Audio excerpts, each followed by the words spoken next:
0939 or 917-870-4088. CD Jerk Center, 150 West 3rd Street. When you are hungry, come to Cool Runnings Restaurant. Located at 1802 Nereid Avenue, corner of Wickham Avenue in the Bronx, we specialize in the best Jamaican and American cuisine, serving breakfast, lunch, and dinner. We are open 24 hours, 7 days a week.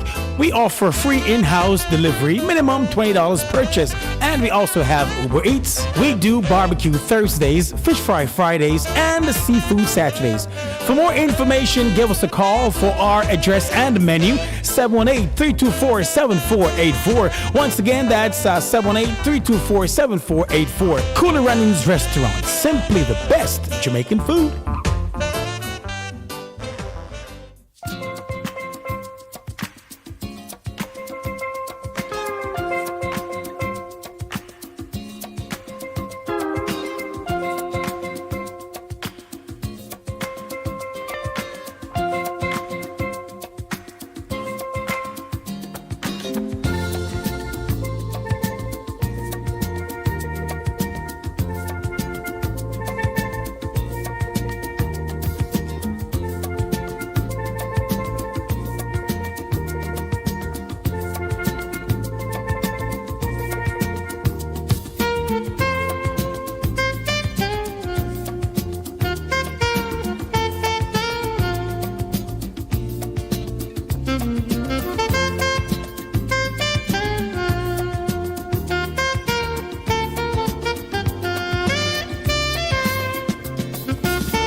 Well, well, well, well, well.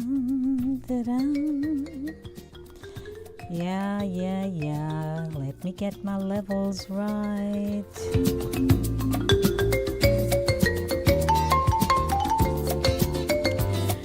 Thursday. Howdy. Hello. If I may ask this question, what on earth is going on with the weather? Can somebody perhaps help me out here? It is the middle of February already, and we are hitting in the 60s. And if I was listening correctly shortly before I left work this evening, I am absolutely sure I heard them saying it appears we're going to be like hitting in the, let me check. Like tomorrow, if we're not careful, we'll get into like 73 degrees. No. Something is wrong. Anyway, welcome to another edition of Center Stage, everyone. How are you all doing? I gave you my howdies and howdy. How you doing? It is now time for Center Stage, the platform where voices are heard and people connect. And you know I'm your producer and presenter, Lady D, Denise Gomez. Good evening, everyone. You're tuned into Inside of the Zone, the community platform where information is guaranteed. Broadcast on Linkage Radio 101.7, 104.5 FM. Also on Caribbean Vibes Radio Network, www.caribbeanvibesradio.com. I'm also on Touch FM Radio 90.1 in the Bronx. It is a good day. It's another time, another moment, another hour, a new season, for us to just breathe and say, all right, what's next? What do I do next? Where is the Spirit leading me? What do I need to do to make that shift? Are you ready to shift? 21 minutes after 6 o'clock, you better shift. If not, 22 minutes after 6 o'clock is gonna come. Catch you without a thought, without no plan, no nothing. Do you have a plan? You want to do something? What is it? Good evening, everyone. Once again, welcome to the show. It is brought to you by Cooler Runnings Jamaican Restaurant, 1802 Narita Avenue in the Bronx. I wonder if you've stopped by recently. You had better, If not, I'm going to beat you. Give you a good walloping, slap you. What else we use? Lord have mercy. You know what just came into my mind? Like when you and somebody have something at school as children, and you're fighting, man. And then you hear somebody say, the one they get the one day a bitch lick. What does that mean? What on earth is a bitch lick? I don't know where that just came from in my thoughts. Lord Jesus, what is a bitch lick? So welcome to the show. Inside the Zone is a culture-centric radio program that connects the Jamaican diaspora and international audiences globally. The show's content captures its people's social, cultural, and collective views on issues that affect their communities: family, health, finance, education, immigration, real estate, wealth management, life and health insurance, and food insecurity. All these happenings take place on a Monday from 5 p.m. to 7 p.m. and Thursday 6 p.m. to 8 p.m. Welcome, everyone. 23 minutes after 6 o'clock. As you all know, it is the third Thursday feature of the show. Customarily, I would have an author at... somebody's calling me. Oh.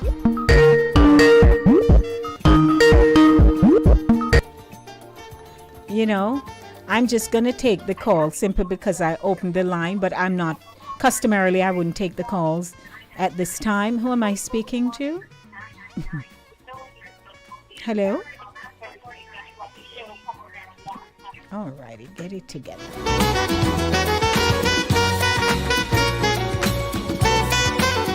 So on the third Thursday, I usually have From the Author Zone, but I will not be airing that this evening. Anyhow, I would just like to say good evening to those of you who are tuning in, and coming up in a few minutes, of course, it's Inspirational Zone, and I'm still in the Reggae Month, Black History Month feature, so you know, stick and stay for that. So we get our praise on with some great gospel music coming up next. In News Zone, a rebroadcast of the news courtesy of the Jamaica Information Service. In Music Zone, it's Gospel Music Thursday today. And what's inside the zone? History of reggae. In Mail Zone, your emails are my priority from the subject line, beware of wolf in sheep clothing. Beware of wolf in sheep clothing. That's what's going on. You don't want your story to be told in Mail Zone. I put out a flyer and dog is eating my supper for me. Black History Month feature, Ida B. Wells. Welcome to the show, everyone. Let's get our praise on. 25 minutes after 6 o'clock, you're tuned into Inside of the Zone with Lady D, Denise Gomez. I'm also online this evening on my YouTube channel, Inside of the Zone with Lady D. To my YouTubers, as we love to say, it's one big happy family over there. Good evening to you, and you. And, okay. Alrighty, so we're saying hi to everyone. Are you ready to get your praise on? Yes, I'm going to get my praise on with Diane Bonnet Stewart with Rooted and Grounded. Let's go.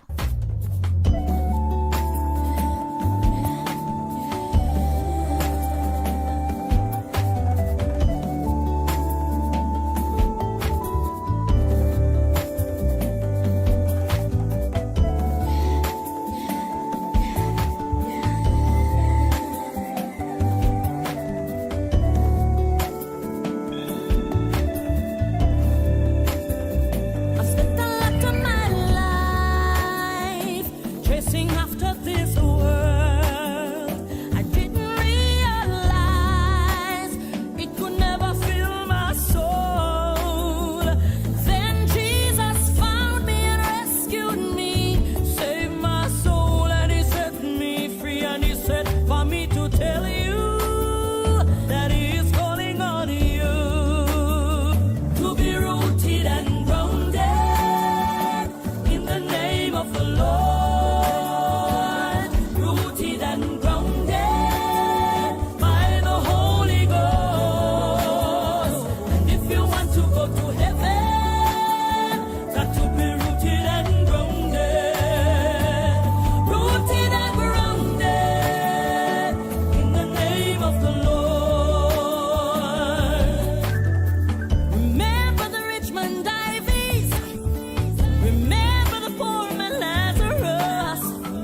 What a way to start off.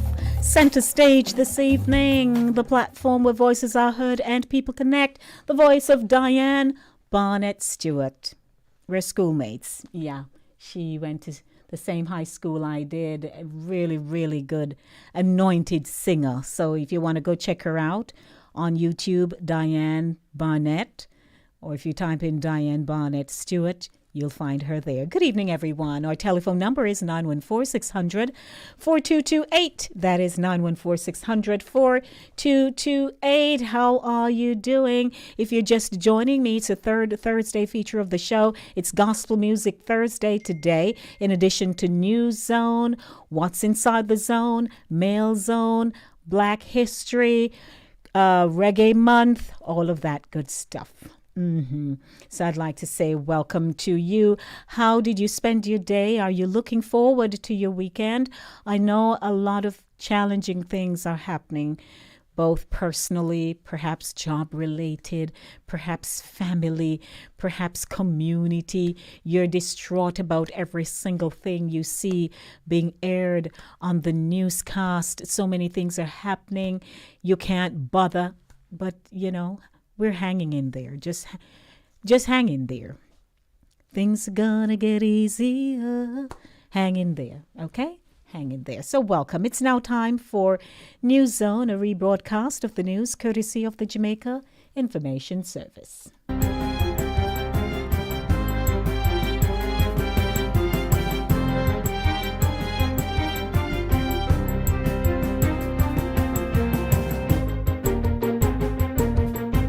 Good day, I'm Theodore Henry, and this is your JIS News for Thursday, February 16, 2023.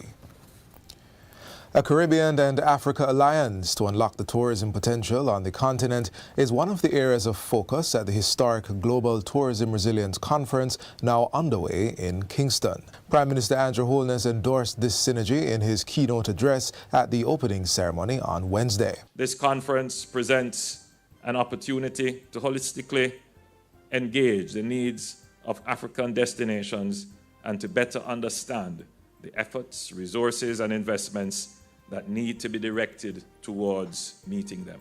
He says all efforts must be made to protect the tourism asset, pointing out that the COVID-19 pandemic has created a shift towards sustainable tourism across all segments of the industry.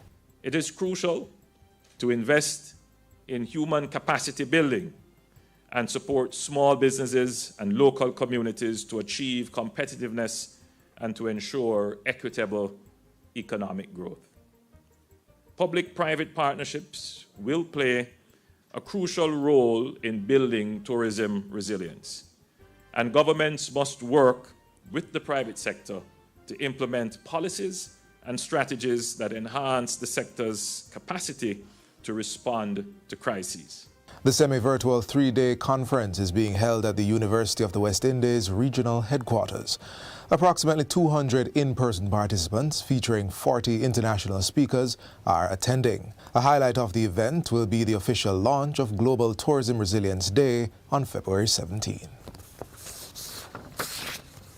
It is projected that agro-parks and production zones have recorded a 230% increase in output for the 2022-2023 fiscal year compared to 2021-2022. This is the result of government providing more than $1 billion to improve infrastructure and output in 8 agro-parks and 9 agroeconomic zones. Governor General Sir Patrick Allen made the announcement during his throne speech in Parliament on Tuesday. He says it's among other strategic, innovative, and resilient programs implemented over the past fiscal year to improve the agricultural sector. The government provided $50 million in direct support for small poultry operations, benefiting some 1,000 farmers. Additionally, to aid crop production, 24,000 bags of fertilizers valued at $122 million and other supplies were distributed to over 11,000 farmers. Other significant developments include 15% growth in tilapia production to support aquaculture and a national multimedia campaign to promote the production of consumption of tilapia. The Agriculture Ministry's legislative priorities for the upcoming fiscal year include changes to the Agricultural Produce Act, as well as repeal of the Plants Quarantine Act to be replaced with the Plants Health Act. Meanwhile, $6 billion has been set aside for Phase 2 modernization of the Bodles Research Station in St. Catherine. Minister of Agriculture and Fisheries, Pernell Charles Jr., says the work will begin soon and will last for 6 years. This second phase will include the infrastructure development of several facilities at the research station. These include facilities for post-mortem, cattle handling, feed mixing, and modern piggery and small ruminant space. Modernization work will also continue on the Artificial Insemination Study Unit, Animal Performance Testing Building, and the abattoir upgrades. When we speak about agriculture in Jamaica, we are talking about a sector with a deliberate focus. We're talking about this sector of action. We're talking about a sector that has presented the country with results. He was speaking at a recent press briefing at the ministry's offices in Kingston.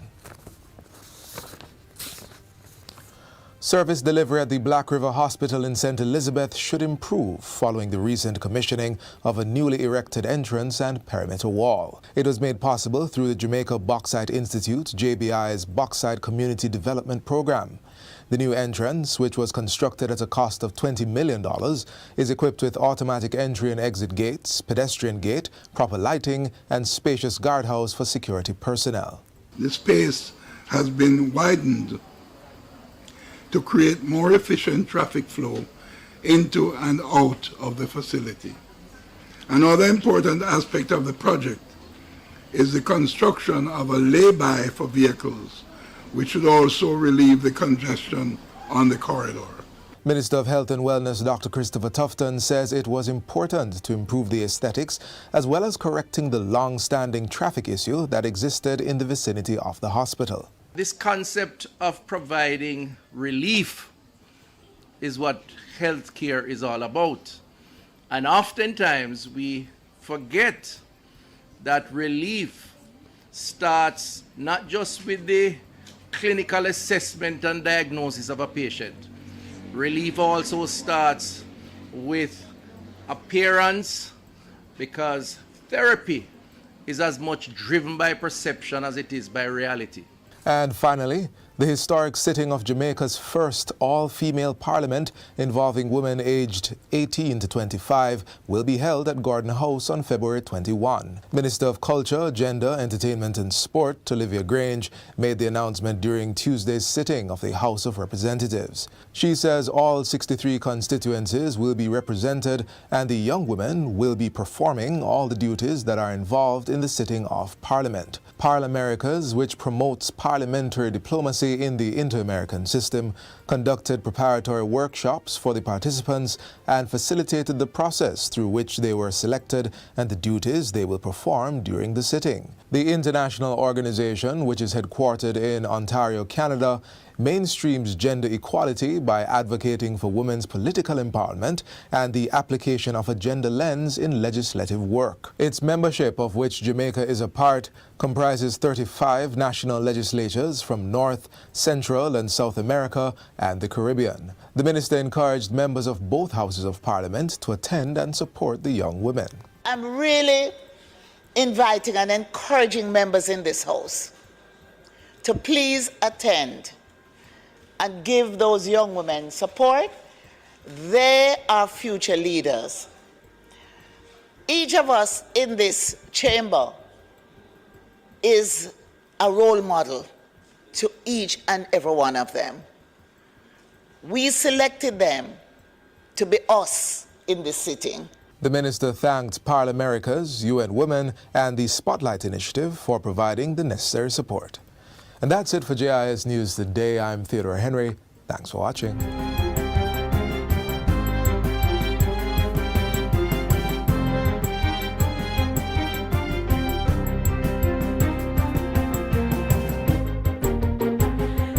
That was the rebroadcast of the news, courtesy of the Jamaica Information Service. Good evening, everyone. Hope you made your notes. How are you? It's 6:41 p.m. here on the Linkage Radio timepiece. Timepiece. Okay. All right, Lady D, you're really going in the box this evening. I'd like to say good evening. Let me say shout outs on my YouTube channel to, of course, Pat and Ryan and Vero, Andrea, and who else? Whoever else is there. Yeah. Good evening to you guys. I see King keeps the conversation rolling. Okay. Could use some sweet bread. All right. Andrea, you're making sweet bread. That's right. So good evening all the way in Barbados. I can't get no sweet bread right now. So good evening to you. Again, it's 641 and our telephone number is 914-600-4228. I'm not sure who was calling me earlier, but if you'd like to give me a call back, someone was trying to get me earlier and we weren't able to engage each other. So please call me back if you'd like to. But of course, I had mentioned that the word just popped into my mind about bitch lick. And I wonder, where did bitch lick come from and what it means? I think I have an idea, because I know when somebody lick you and it connect, the kind of lick, and it connect you. Hi, sir. I tell you. But again, our telephone number is 914-600-4228. It's Gospel Music Thursday, so I have some music for you. Right after that, will be What's Inside the Zone. And in Mail Zone this evening, beware of wolf in sheep's clothing. That's what they said. So, and don't forget, you can email me. Tell me your story. Share your stories. Share an experience you've had with me in Mail Zone. Your emails are my priority. Email me insidethezone at insidethezone@gmail.com. That's insidethezone@gmail.com. Good evening, everyone. Let's get some more music going. It's Gospel Music Thursday. In your strength, there's no more. Hallelujah, hallelujah, we will go. Hallelujah. Okay, so let's get it to where I want you. Okay. In your strength, we will go. We will flourish until the moon is no more.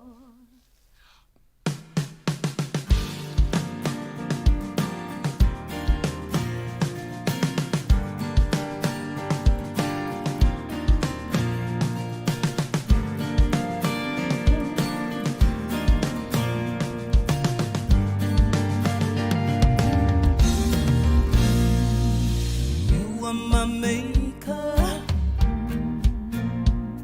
You knit me in my mother's womb.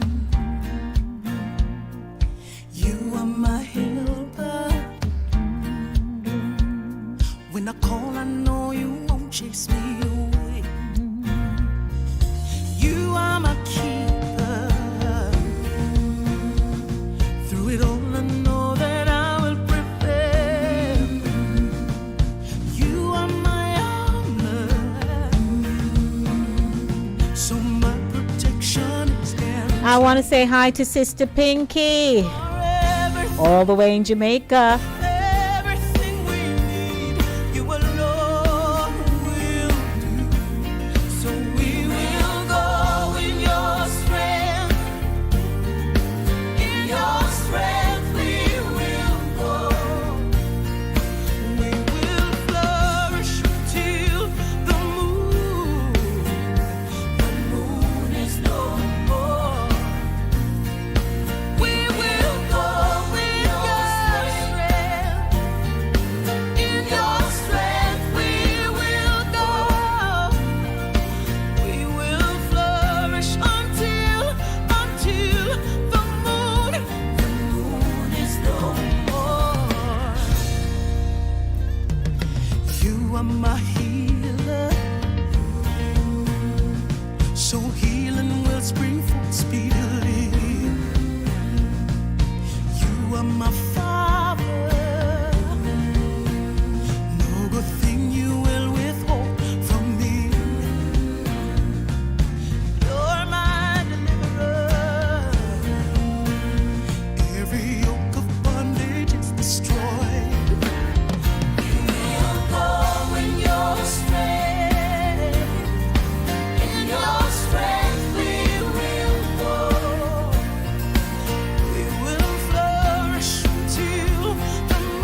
That's Chevelle for you. Go in your strength. It's Gospel Music Thursday, 6:48 p.m. Hi, everyone. Good evening. My name is Denise. Lady D. Gomez, I hope you're well. You're tuned into Inside the Zone, and today's feature is Center Stage, the platform where voices are heard and people connect. The show is brought to you by Cooler. When you are hungry, come to Cooler Runnings Restaurant. Located at 1802 Nerid Avenue, corner of Wickham Avenue in the Bronx, we specialize in the best Jamaican and American cuisine, serving breakfast, lunch, and dinner. We are open 24 hours, 7 days a week. We offer free in-house delivery, minimum $20 purchase, and we also have Uber Eats. We do barbecue Thursdays, fish fry Fridays, and seafood Saturdays. For more information, give us a call for our address and menu, 718-324-7484. Once again, that's 718-324-7484. Cooler Runnings Restaurant, simply the best Jamaican food. Welcome back. Are you celebrating a birthday, a wedding anniversary, a baby was born today? Great things are happening, aren't they? If you have lost a loved one, we extend our condolences to you. And I'd also like to say hi to Mr. Hines. I don't know if he's listening to the radio, if he can, but, I hope he'll feel better soon, Mr. Hines. So you hang in there, as I always say when I come in on a Thursday. We greet each other. You know how he goes, what he says, usually. Oh, Lordy. But I hope he feels better. It was a little different not seeing him here for us to make the switch, But Al and Tony Cobb were here, so they had it going on. It is 10 minutes to 7 o'clock, and I do have it's a very long feature, but you'll get a very abbreviated version of it this evening. And it's in keeping, of course, with Reggae Month. And so I'd like to welcome you to the show. Wherever you are, I'd say hi. I always like to say hello because, you can just be sitting there and listening and they not even say hi to you, don't it? Chucks. So Lady D is saying hi to you this evening. So let's get into our Black History feature this evening.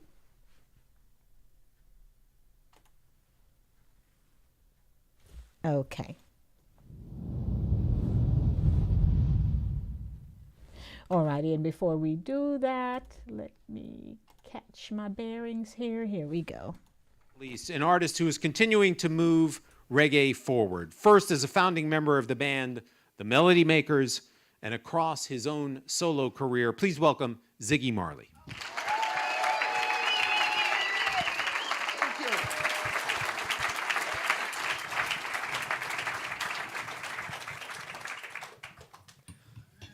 Gentlemen, thank you each for being here. This is an honor for the Grammy Museum to have all of you gathered here on this stage. And I want to take people through a little bit of a history lesson and a little bit of a sense of the backstory of reggae. And it starts with ska. And it starts with your memories of ska music. Bread, tell me about the origins of ska. Tell me about your memories of ska. Well, my memories of ska begin, I would think, about 1963. I was going to Greenwich Town Primary School at the time. Mm-hmm. And ska was the Jamaican music. I used to hear, first of all, Derek Morgan had a big #1 song at the time. I think it was called Hey You Fat Man. And I used to love that song. Yeah. It was a ska song, and they had Wilfred Edwards, which was another pioneering ska musician, singer.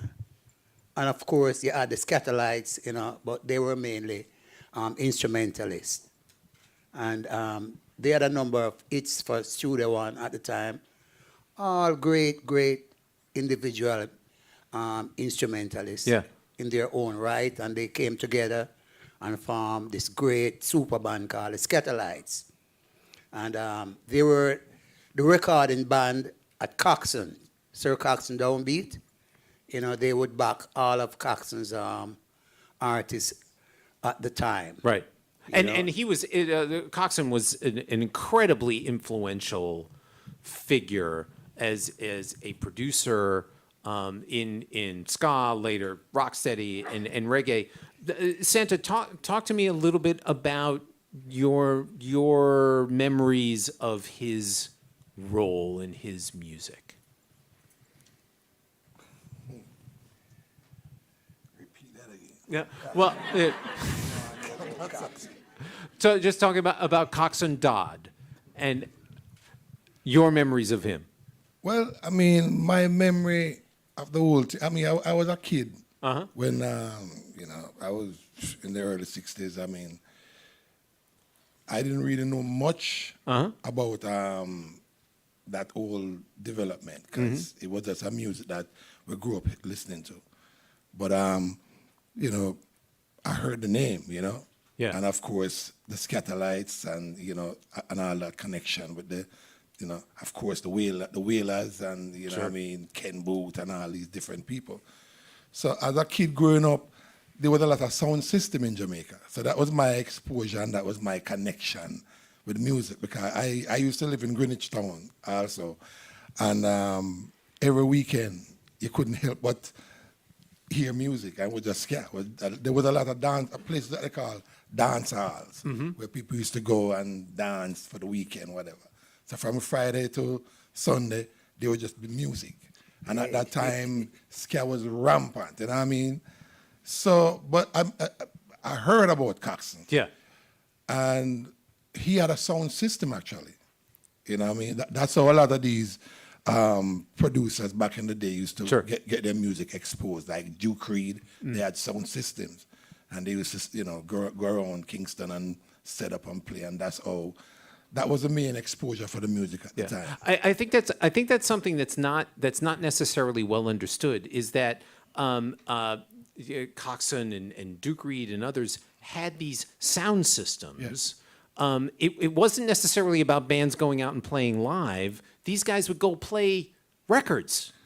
Yeah, they would play the bands that they had signed or recorded for the people. Yeah, because back in those days, it was difficult for the music to be played on the radio. So that was, they used to play a lot of foreign songs, as we would call it. Yeah. So a lot of those music were kind of like rude boy kind of thing or whatever. So they never get the radio exposure. So the sound system was a vehicle. And every weekend there was a dance. And where I used to live, there was 3 dance halls. I lived in the middle of them. So you know that. So you heard a lot of music. You know how that work. Every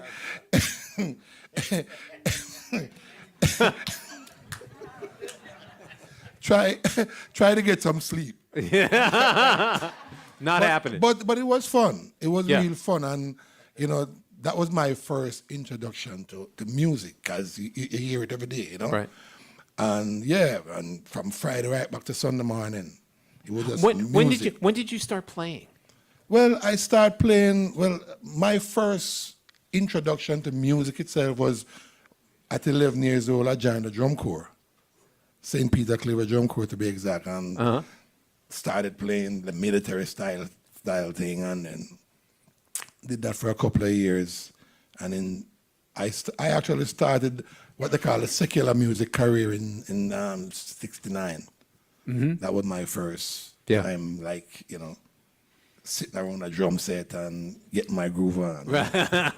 Well, I'm going to come back to that, but I want to talk to Ross about, so you are, as I said in the open, the first Rastafari to have a radio program in Jamaica, The Lion in Judah, and Santa was talking about, at the time, not a lot of the music was being heard on the radio. So tell me about starting your radio program. Yes, it was really, I call it, blood, sweat, and tears to get it going. Because, as you know, being the first, you have to have the drive to push it, and also what you really come with it was something kind of new to the people, you know, because number one, they used to hear something different. In those days, you used to have in Jamaica, them have a thing named Radio Fusion. Radio Fusion is like a governmental thing where you get for rent from the government. Yes, but it's, when a man have all a radio them days there, in Jamaica is like him, a well rich man. Yeah, it's that. So it's like the music itself really did base upon messages, you know, and you know, the spiritual order, especially Rasta. Because the Rasta music, the vibration of it was really strong, but we come with a message. Just to give you a background of what this is all about, it's History of Reggae, the Grammy Museum. It was moderated by Scott Goldman, Vice President of the Grammy Foundation and Music Cares.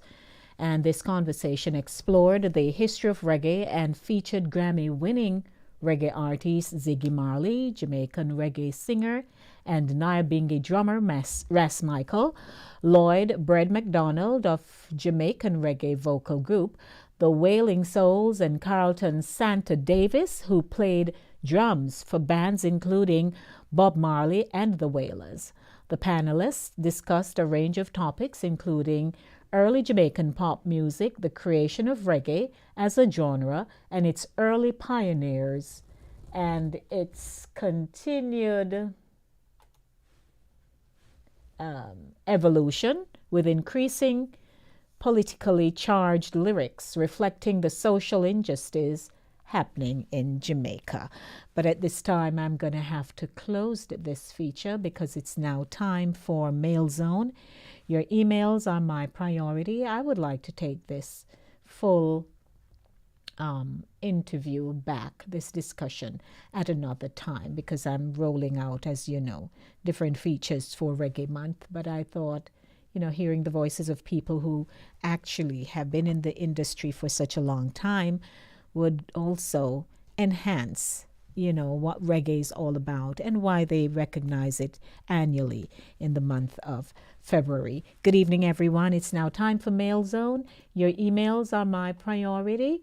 Welcome to the feature. It is now 1 minute after 7 o'clock. Good evening to you.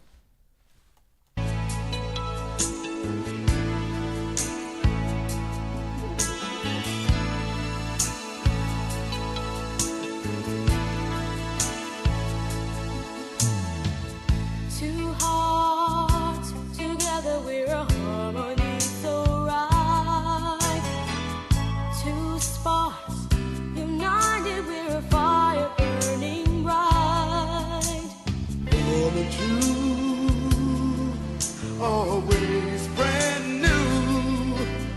Right from the jump, we had a hunch that we had everything. Perfect combination. Love plus you and me. A perfect combination.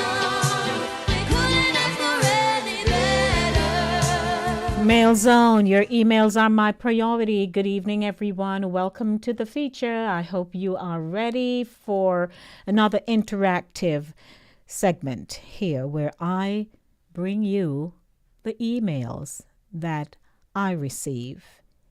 I share them with you, and then you provide your comments, your advice, and we'll see what happens. 914-600-4228. That is 914-600-4228. That's the number to call me. Of course, you may call me at the end of the letter.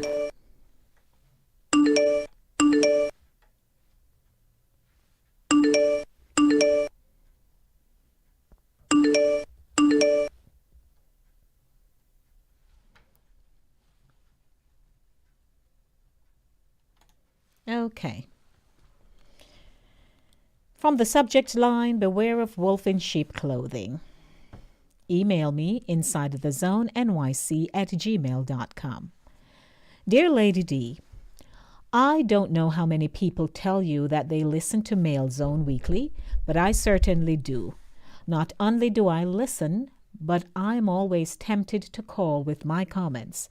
Nevertheless, I too have my issues and feel a sense of urgency to share my problem.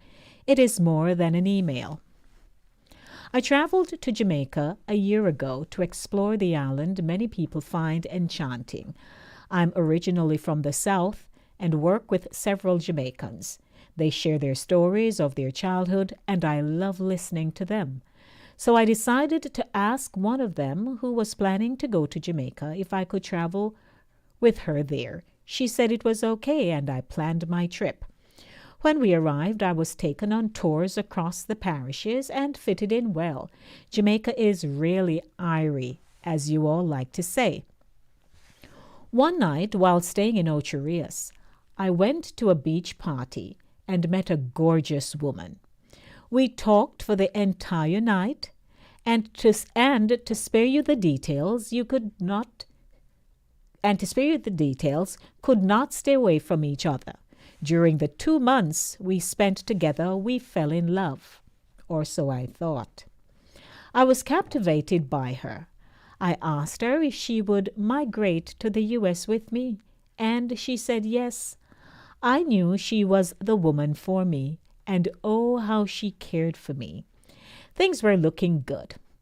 While there, I made regular contact with my coworker as she was still in Jamaica and would return to the U.S. a few days before me.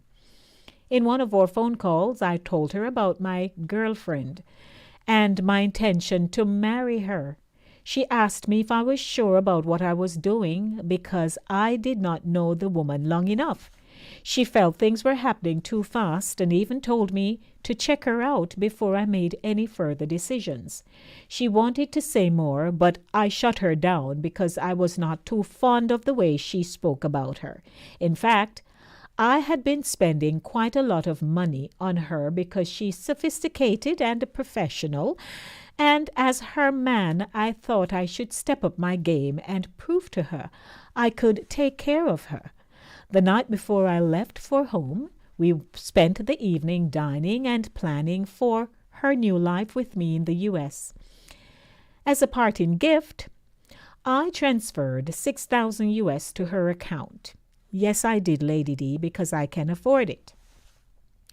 The next morning, I got ready and waited for her to take me to the airport. Half an hour later, I realized she was late. I called her, but the calls went straight to her voicemail. I became worried about her. To be honest, while in Jamaica, I never went to her house because she spent the entire trip with me. She had told me she was single and had no children, and she appeared genuine. Eventually, after much frustration, I had to take an Uber to the Donald Sangster Airport in Montego Bay to avoid missing my flight. Lady D, can you imagine my state of mind? At the airport, I called my coworker and told her what had happened. And, being true to herself, she forced me to admit my worst fear. I was scammed. The woman charmed her way into my heart, and I fell right into her trap. As I boarded the plane that morning, I thought of the money I had pulled from my account and given to her. All I hoped was that she would use it for something important. My experience in Jamaica taught me a valuable lesson. Beware of wolf in sheep's clothing. That's the mail I got for this week.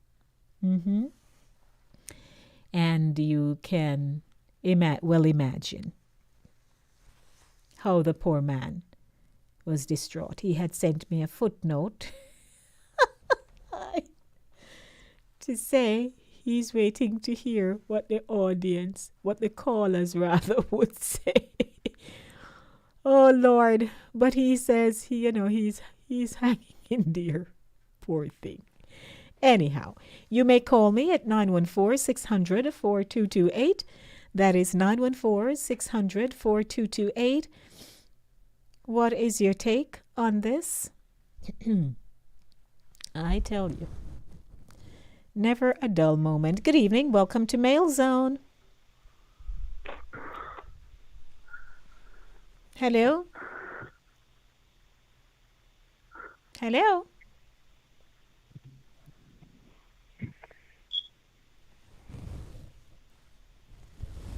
Hello? Hello?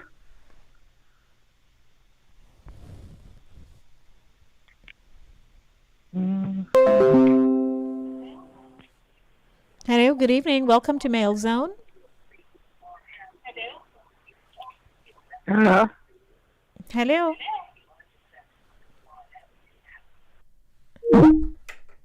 Alrighty. You may call back at 914-600-4228. I hope everybody's well. So the subject line this evening, beware of wolf in sheep clothing. Did you hear the letter? I hope you did. Give me a call, 914-600-4228. Let me see. Good evening.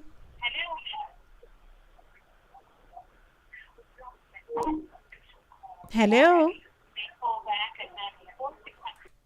Alrighty, someone seemed to be having some challenges there. Anyhow, 914-600-4228. That's the number to call. I'm still in the segment Mail Zone. So, of course, you know my theme song. Perfect combination with all it takes to last forever together. Good evening. Hello? Yes, good evening. Hello? Are you hearing me?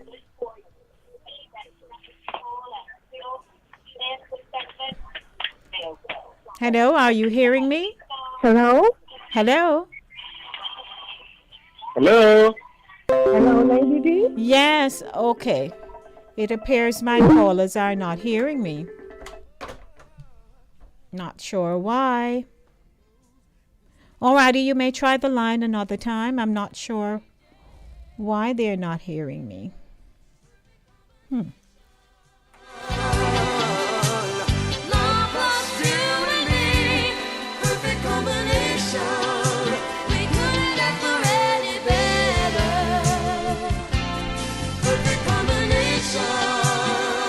Good evening. Hello? Hello? Yes, are you hearing me? Hello? No, we're not hearing you.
Speak, so I could tell you if it's working. All right, can you hear me? Yes. Okay, so they switched the line. That's fine. Thank you so much. Who is calling? Diane? Yes. Good evening, Diane. What happened? The line was switched on me, so I just had to make it. It's my third call. All right, no problem. But it's fixed now. Okay. Do you have a comment on the letter? Did you hear the letter? Yes. He went to Jamaica and he have a ball. He have a ball, and then he fall in love. Yes. And what advice? And then after if his emotion take over, maybe he don't fall in love. But he went to Jamaica and he have a ball, and his emotion take over. But there is no way you can make all this decision and you don't even know if they live in a tire. Right. You don't know if they live in a gutter. You don't know if you don't meet mom, dad, grandma, some distant cousins, nothing. You know. So, but he didn't say who he was or where he was from. You know, because things do happen, and it don't have nothing to do with scamming. No. He's born here in the U.S. He's from the South. He said that he's from the South, and he works with Jamaica. Yes, he said he's from the South. Yes. So I guess this woman just saw a very gullible man and helped herself. No, nothing about gullible, If he can't go this far to make all these decisions just for nothing. If something good happen along the way. I just kind of like, I like that story. I like that story a lot. Okay. But even if he thinks that he just shell out $6,000 for all that goodness, I said J-O-K-E. All right, no problem. I hear you, Diane. That's my take. That's your take. I hear you. All right, thanks so much, and I hope you're well. Okay, my love? All right, take it easy. All righty, you may call me 914-600-4228. So I've figured it out. So you may give me a call now, 914-600-4228. It's Mail Zone. Beware of wolf in sheep clothing. That's from the subject line. 16 minutes after 7 o'clock. Good evening to you. How are you? Hello? Hello?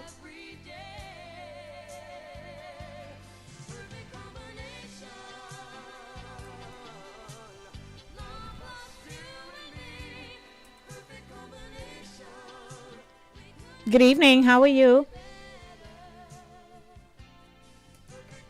Good evening. Yes, you're hearing me? Hello. Ryan. Yeah, oh Lord, we are connected this evening. It seems that we're gonna have our little one conversation on this matter. All right.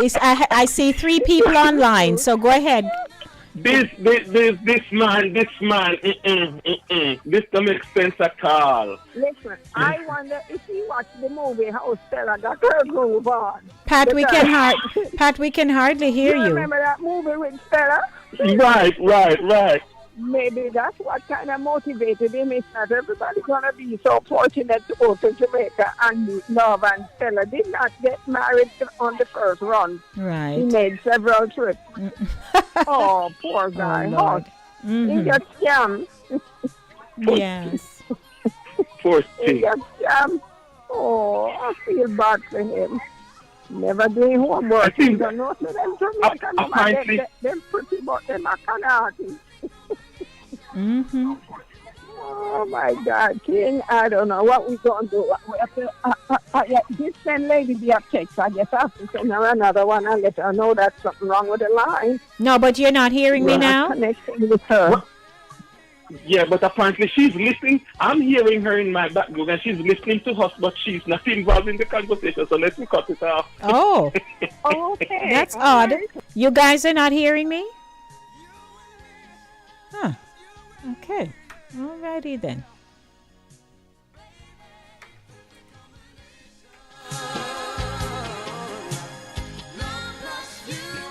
Well, that's interesting because I just had a conversation with Diane Okay. All right then. Oh, well, I could hear Pat and Ryan, but I spoke to Diane a while ago. So that's very odd. Anyhow, good evening, everyone. We're still in Mail Zone. Let's see if I can get this right this time. Good evening. Are you hearing me?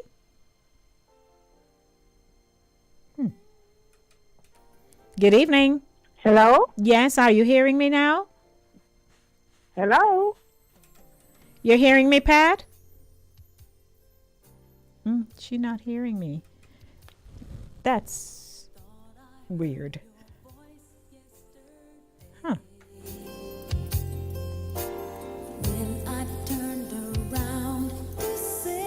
It's Inside the Zone with Lady D, Denise Gomez. It is a very odd. I just spoke to Diane on this line. Good evening. Hello.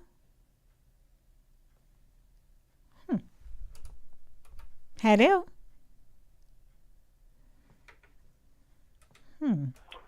Good evening. Good evening. Are you hearing me? No, they're not. All righty. Let's see if I can get someone to attend to this challenge we're having. Give me a moment, please.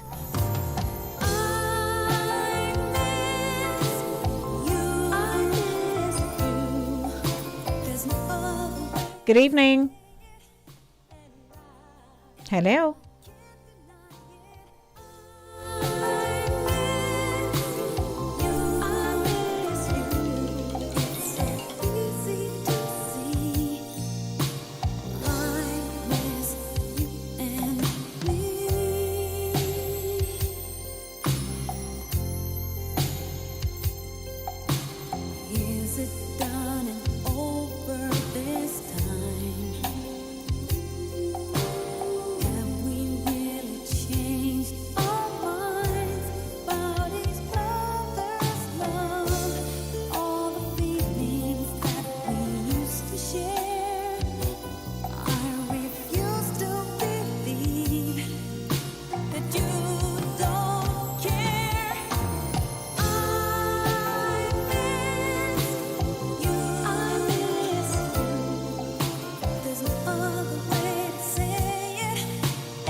Good evening. Are you there? Hello? No, we can't. I can't speak to her from that.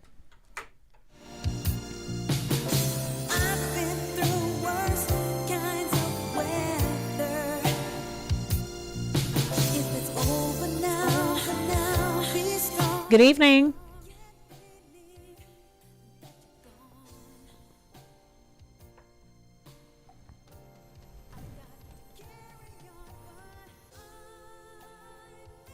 Hello.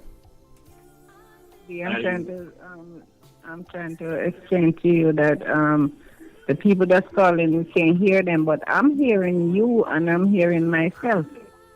Oh, so you can, because you actually had a conversation with me, so you're hearing me. Yeah, no, I'm talking to you again. Right, so I'm not sure. But the other people, I cannot hear them. But the other people, I cannot hear you connecting with them. Yes. All righty, no problem. We'll have to try and get it corrected. Thanks, Diane. Okay. Okay, bye-bye.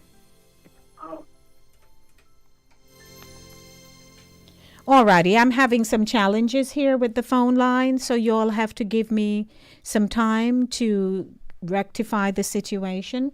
In the meanwhile, let me hop back over to the interview that I was playing earlier, and I'll be back. Stay with me. It's Inside the Zone with Lady D, Denise Gomez. To come from radio. Long dread man. Oh, well. When I talk about not head and this and that.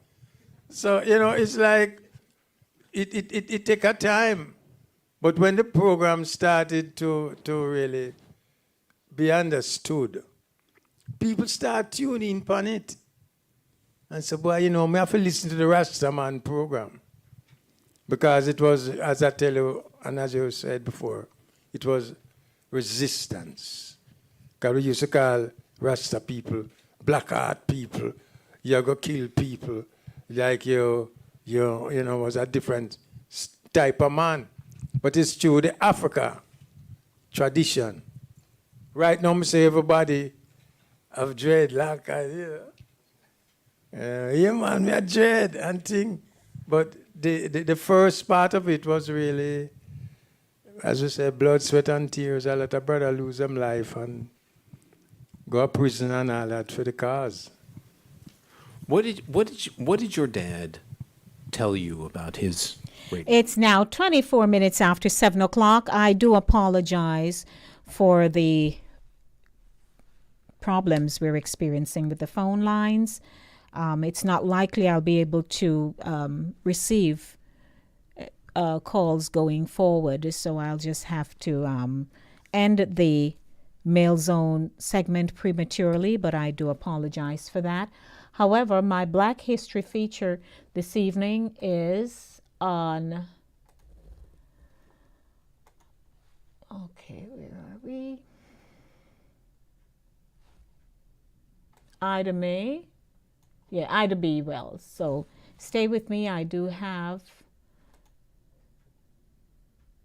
that segment coming up. But before I do, let me share some music with you because we're still in the feature Reggae Month and Gospel Music Thursday. So good evening, everyone.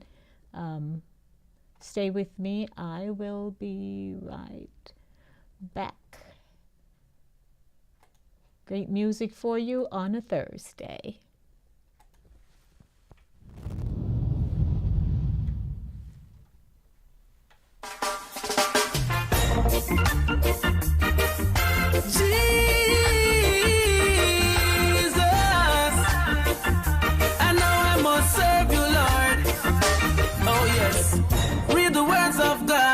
You better look to Jesus because I know the time is hard.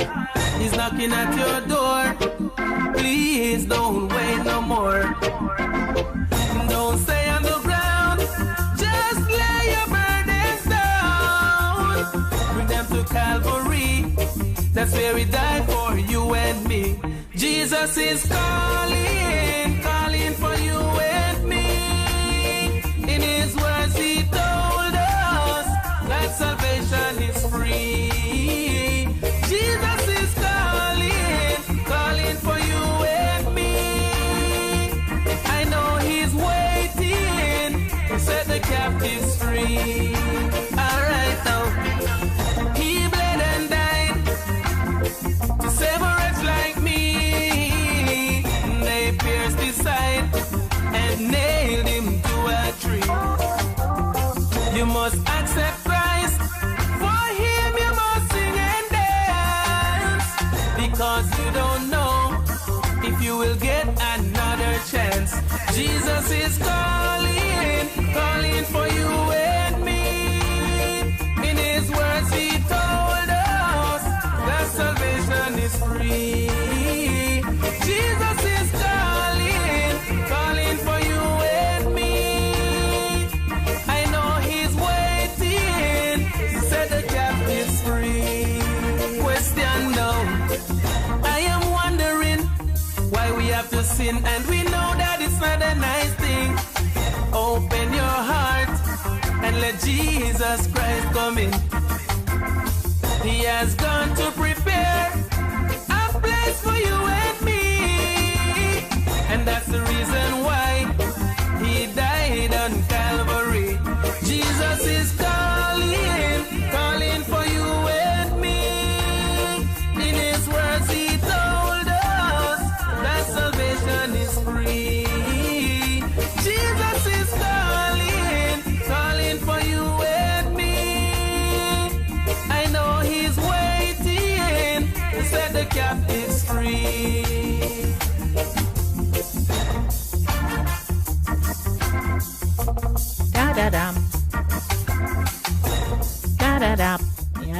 music here on a Thursday. It's Gospel Music Thursday. Of course, I'm featuring Black History Month and Reggae Month, and it's a good day. Hey, Chris Wilby, good evening to you. Ryan, I see you're dancing. I do apologize for the premature end to Mail Zone, but unfortunately, because I'm challenged with the phone lines, I will not be taking any more calls because we can't have a conversation. So good evening to everyone tuning in with me. And right now,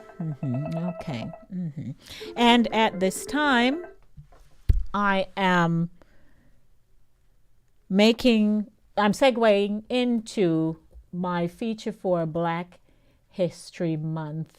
This evening, it's Ida B. Wells.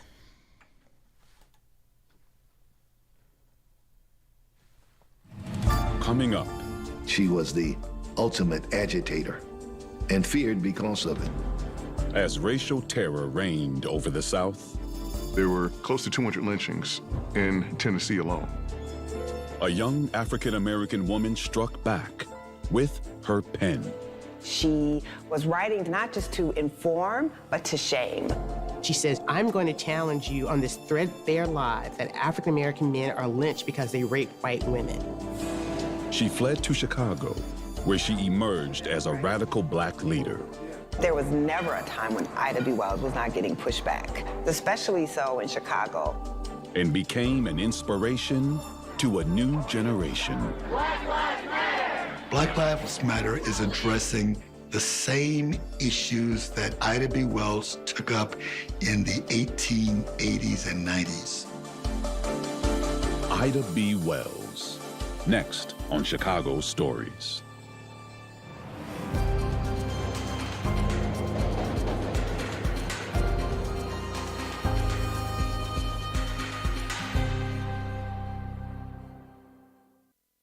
Lead support for Ida B. Wells, a Chicago Stories special, is provided by the Nagani Foundation. Additional support is provided by Jim and Kay Mabey, Strategic Growth and Transformation Partners, and by the following donors.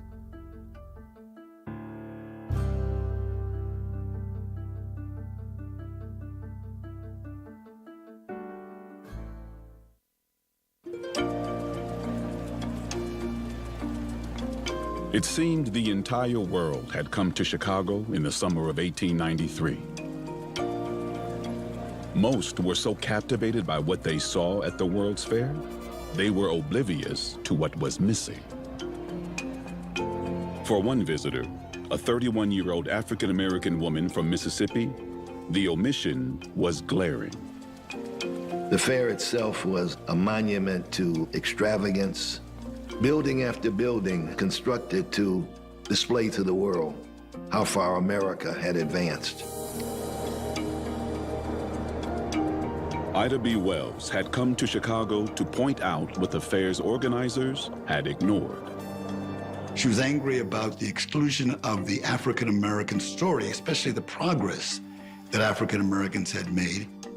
Post-slavery, African Americans started doing a lot of phenomenal things. They were elected to Congress. They were elected to public offices locally.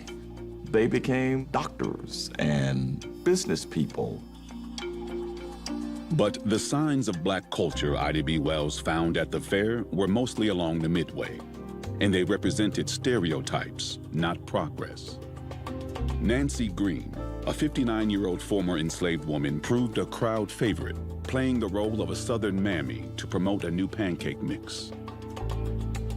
Non-white nations were presented as savages or even sideshow acts. The slight was all the more appalling to Ida because she herself was a testament to the strides made by slavery survivors. Since her emancipation, she had become a widely published journalist. So it's like, let's show the world what a great country we are without showing any of the contributions of Black Americans. Ida's friend, Frederick Douglass, was the notable exception. He was the only Black American in charge of a pavilion, one built by the nation of Haiti. The Haitian government are the ones that invited him. So he wasn't even invited by the United States. And he was one of the most famous, people in the country at that time. The irony didn't escape Ida B. Wells. It seems strange to me that but for an accident, Mr. Douglas would have had no part in the World's Fair because of race prejudice in this country. Yet whenever he went out into the grounds, he was literally swamped by white persons who wanted to shake his hand. And so, Ida stood at the entrance to the Haitian pavilion, handing out copies of a pamphlet. A clear, plain statement of facts concerning the oppression put upon the colored people in this land of the free and home of the brave. It's around 90 pages. It's really like a little book. And Ida's the only woman represented in the book. Wells had written it with Douglas and 2 other men. She's also the one who raised the majority of the money to have the pamphlet published. So you have these 3 men that are willing to sort of be led by a woman. So this, to me, is her publication. The exhibit of progress made by a race in 25 years of freedom against 250 years of slavery would have been the greatest tribute to the greatness and progressiveness of American institutions, which could have been shown the world. The preface was written in English, French, and German. She was standing in front of the Haitian pavilion every single day, handing out the pamphlet, with the idea that people would go from this fair all over the world and say, what the heck is going on in the United States? It was simply savvy strategy, and Ida was a savvy woman. Ida B. Wells's battles at the World's Fair were just getting started. But if there was one thing she had shown in her 31 years before coming to Chicago, she never went down without a fight.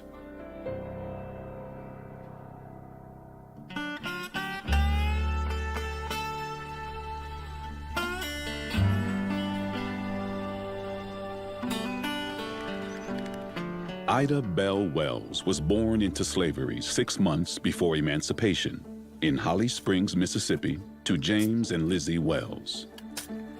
James was actually the product of the slave owner going into slave quarters.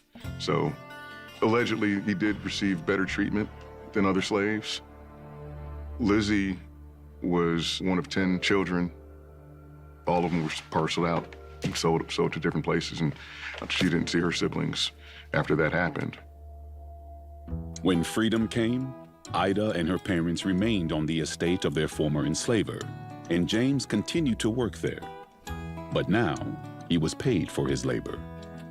There was extreme ambition during this period. African Americans were really committed to moving into the mainstream of American life as quickly as possible, with as many skills as they could acquire. James Wells joined the Board of Trustees of the newly founded Rust College. Ida's mother attended school alongside her 8 children until she could read. James had, friends of his come over to the house and they would read the newspaper. They asked Ida to read the newspaper to them because, a lot of people were not literate. Displayed by Ida B. Wells doesn't come out of nowhere. She had parents who were very excited about their newfound freedom.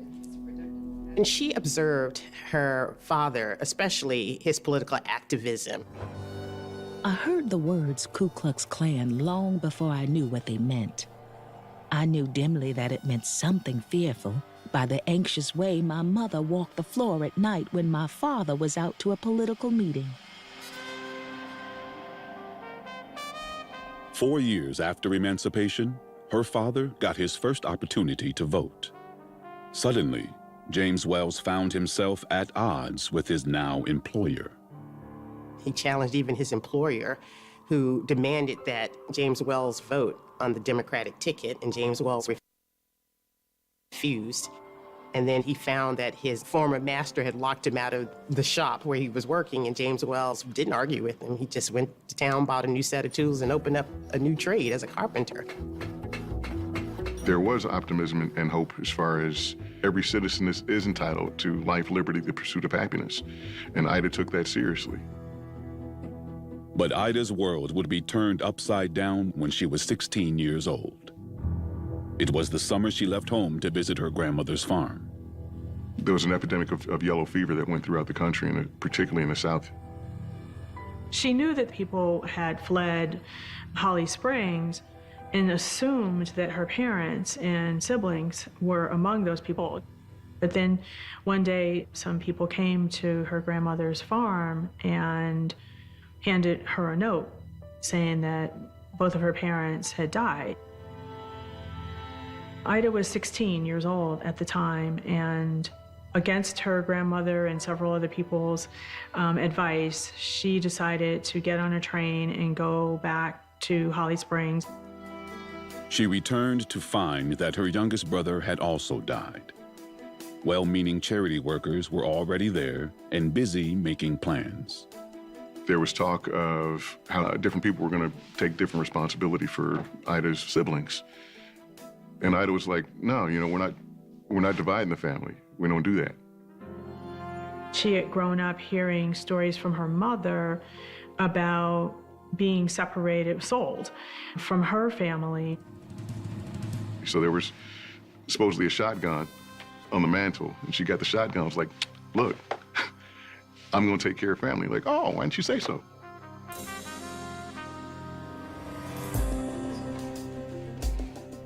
"16-year-old Ida found work as a teacher and took on the role of breadwinner with the help of her grandmother.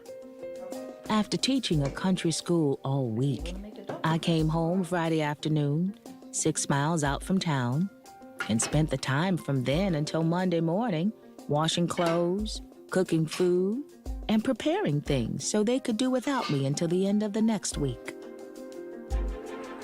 Ida's Aunt Fanny saw the family was struggling and eventually invited them to live with her.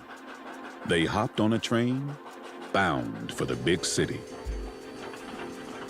She moves to Memphis, and Memphis is the place to be. It's a metropolitan city. It is a transportation center, even in the 1800s, for the entire world. She saw it as exciting as a young woman. We shouldn't be surprised by this. She was a shopper. She liked to look nice. She often talks about her expenses exceeding her income, in part because she was supporting siblings. But the other part, too, is that Ida was a clothes horse. She enjoyed shopping downtown. Although Ida had hoped to secure a teaching post in Memphis, she'd settled at a small school in Woodstock, Tennessee, a short train ride away. But a fateful ride along the Chesapeake rail line would carry her on a much different path. Just weeks after her 21st birthday, Ida boarded the morning train to Woodstock, a first-class ticket in hand. She was dressed in white gloves and a corset, carrying a parasol. She was petite. She was a little under 5 feet and very well dressed, obviously very well spoken. During Reconstruction, blacks had the rights. So she had ridden on that car several times over the past couple of years and was entitled to do it. She chose a seat toward the back of the first-class rail car. But minutes later, the train's conductor brusquely informed her that she was seated in the ladies' car, a fact Ida was well aware of. The conductor insisted she move to the smoking car, a lower-class carriage where men could often be found cussing and gambling. As I was in the ladies' car, I proposed to stay. He tried to drag me out of the seat, but the moment he caught hold of my arm, I fastened my teeth in the back of his hand. It took 3 men to forcibly remove her from the rail car, in which she put up a fight, literal fight. And when she was removed from the car, the passengers cheered. You talk about something that infuriates someone, that absolutely infuriated her. Ida struck back by filing suit against the railroad company. She sued the Chesapeake Railroad and won, and was awarded $500. The judge found the railroad company had violated the law by forcing Wells to ride in a car that was separate but unequal. But the lower court's decision would not stand. The Tennessee Supreme Court essentially attacked her personally to say that she was just being disruptive, that she wasn't a lady as she pretended to be.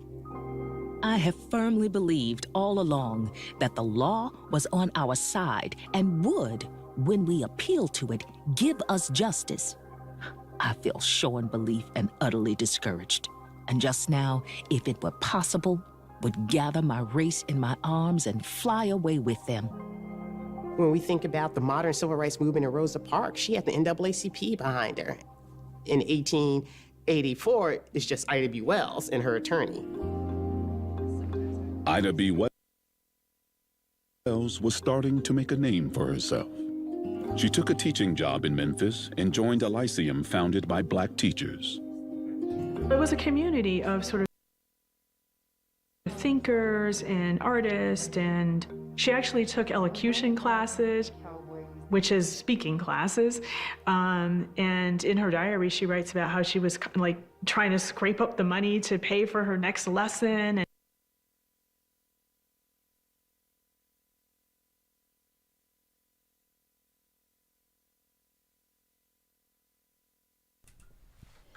Alrighty, I'm experiencing a little buffering technicality here, but I'd like to say hi. It's 7:45, so I have 15 minutes to go.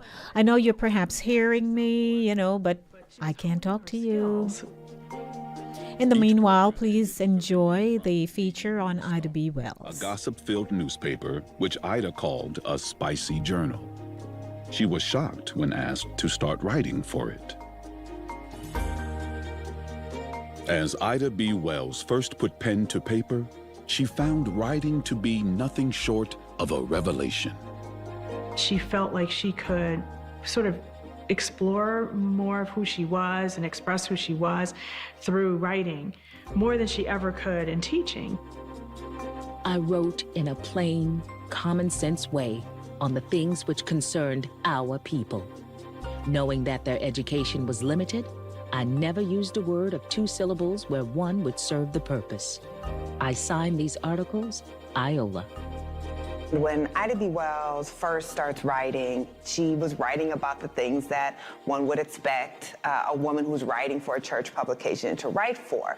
But that started to change pretty early on.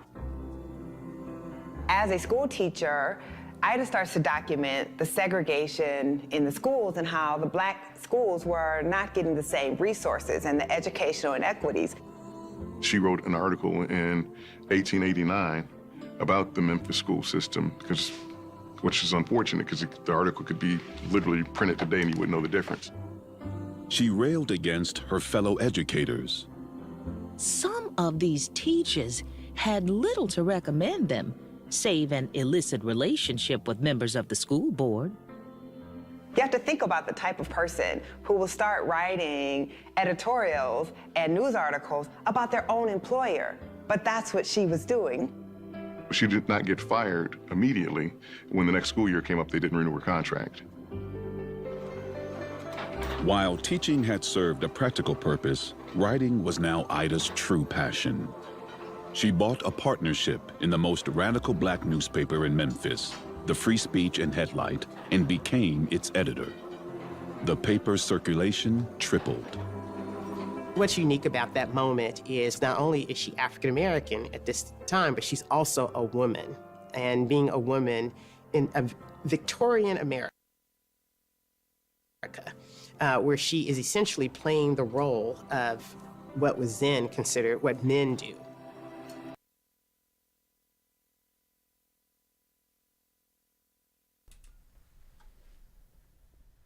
Alrighty, it's 7:48 p.m. I really would like to give you a few more minutes of this. Was ascending at a precarious moment.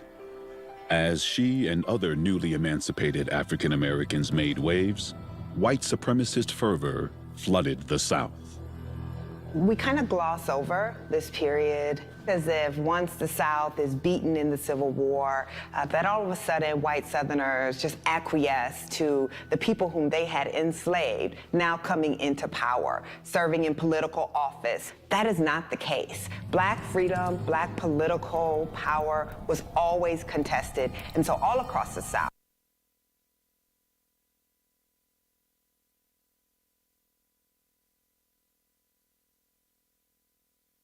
We saw black men, women, and children being lynched. It wasn't a secret. It wasn't considered shameful. Newspapers would advertise that a lynching was going to occur to give these crowds a chance to come and watch. One such murder would change the course of Ida's life. She was spending the week in Natchez, Mississippi on newspaper business when word came that 3 men had been lynched in Memphis. Calvin McDowell, Will Stewart, and Thomas Moss. Moss was like a brother to Ida.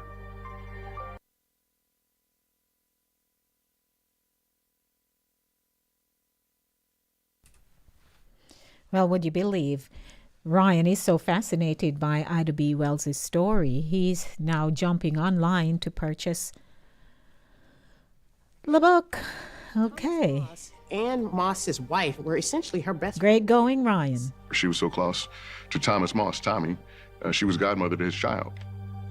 Everybody in town knew and loved Tommy, an exemplary young man. He and his wife Betty were the best friends I had in town.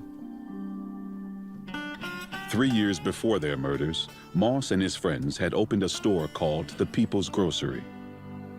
The People's Grocery was located in South Memphis, in an area that at the time was called.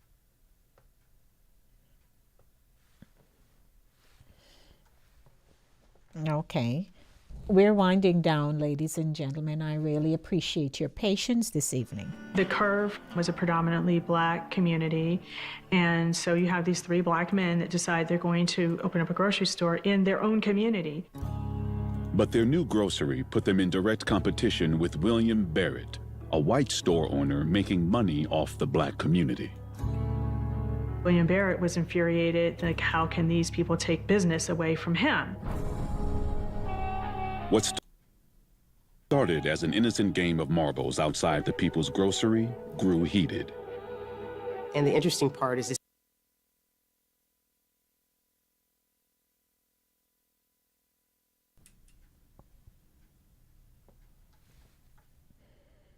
Okay.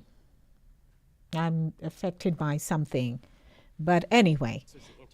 Game of marble with white children, white boys, and black boys. We have 9 minutes to go. There was a fight, and eventually adults joined into this skirmish. The white store owner was injured. He convinced the county sheriff to deputize him and gathered a posse.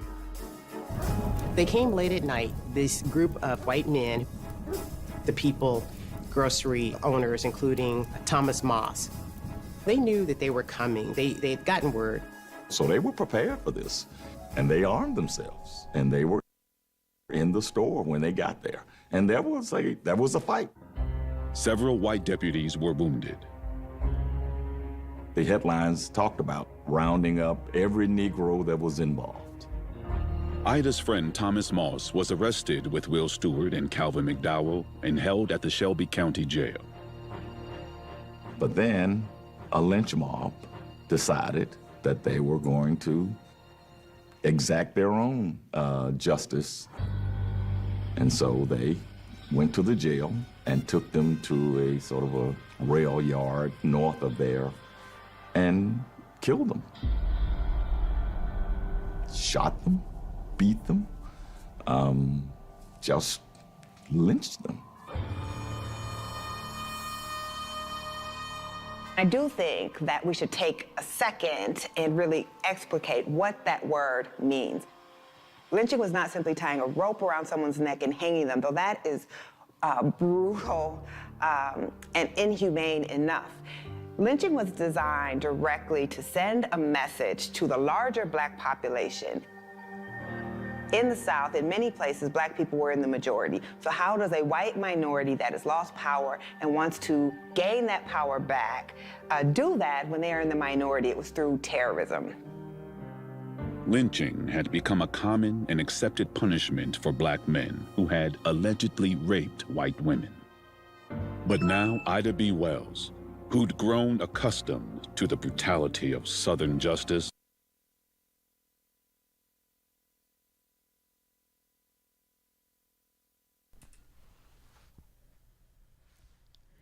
Alrighty, ladies and gentlemen, it's 7:54. wonder.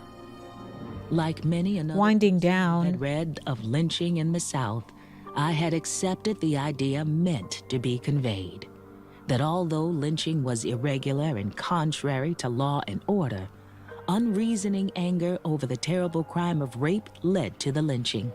That perhaps the brute deserved death anyhow, and the mob was justified in taking his life. After Thomas Moss, who really was lynched because he was competing with a white business owner, something clicks in Ida, a vengeful spirit, I think. And she decides that she is going to focus on the lie of lynching really for the rest of her career. Ida set out in search of the truth. Notebook in hand, she traveled across the South, interviewing eyewitnesses. There was no grasp of exactly how many black people were being lynched. She would find where lynchings were occurring by looking through white newspapers. And she began to keep basically spreadsheets. Of the 728 murders she investigated, Wells found that only a third of the victims had actually been accused of crimes. She sat down to pen a blistering editorial. 8 Negroes lynched since the last issue of the Free Speech. 3 were charged with killing white men, and 5 with raping white women. Nobody in this section believes the old threadbare lie that Negro men assault white women.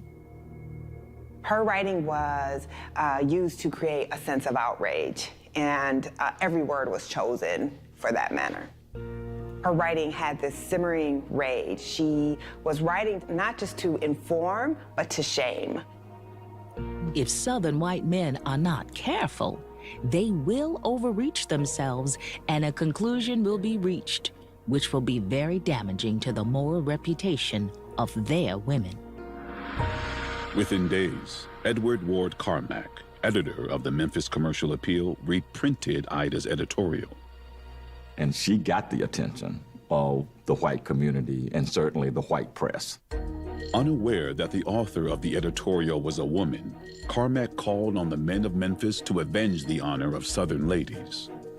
Quote, "The black wretch who had written that foul lie should be tied to a stake at the corner of Main and Madison Streets. A pair of tailor's shears used on him, and he should then be burned at a stake." The white community of Memphis was outraged. A mob of angry whites converged on the offices of the Free Speech on Beale Street.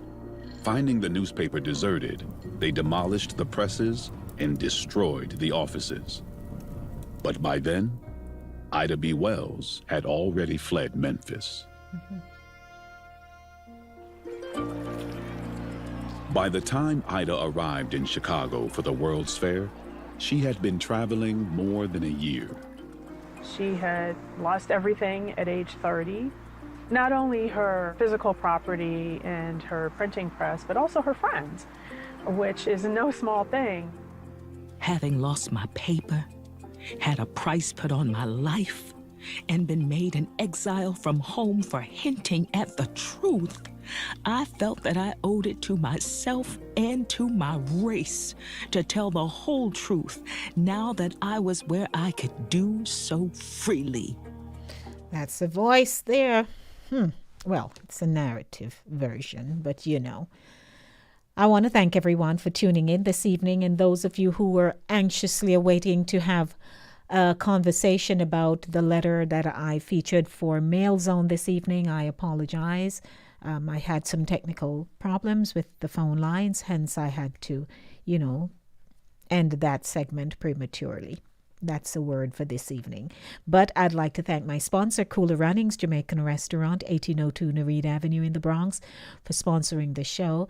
And to you, my audience, for joining me here this evening. It has been my pleasure, as always, bringing you Inside the Zone with Lady D, Denise Gomez, and another edition of Center Stage.